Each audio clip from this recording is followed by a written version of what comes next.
నువ్వే అన్నావుగా మా నాయన చుట్టుముట్టు దయ్యాలున్నాయని. ఒక దయ్యం నువ్వైతే ఇంకో దయ్యం మీ అన్న కేటీఆర్. ఆ ఇంకో దయ్యాలు హరీషు, సంతోష్లు.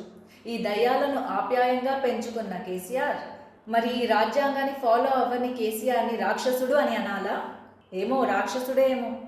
అందుకే ప్రజలు దయ్యాలని రాక్షసులని కాకుండా వాళ్ళకి సరి అయిన నాయకుడిని అంటే మన ముఖ్యమంత్రి శ్రీ యనుమల రేవంత్ రెడ్డి గారిని ఎంచుకున్నారు. బీఆర్ఎస్ పార్టీ తన ప్రాముఖ్యతను ఎప్పుడో కోల్పోయింది. అందుకే మురికి పార్టీగా మారిన బీఆర్ఎస్ని ఇప్పుడు ప్రజలు నమ్మే పరిస్థితిలో అస్సలు లేరు. కుటుంబంలో ఆస్తుల గొడవలను తెలంగాణ గొడవలుగా మార్చేందుకు పన్నాగం ఇది. ఒక కూతురు ఒక తండ్రికి లేఖ రాసిందంట, టైం లేక. అదే ఒక దయ్యం ఒక రాక్షసుడికి లేఖ రాసిందంట. ఆ లేఖ రాయడం ఒక టెరిఫిక్ అయిపోయింది. ఆ లేఖ లీక్ అవ్వడం ఇంకో టెరిఫిక్ అయిపోయింది తెలంగాణ రాష్ట్రంలో.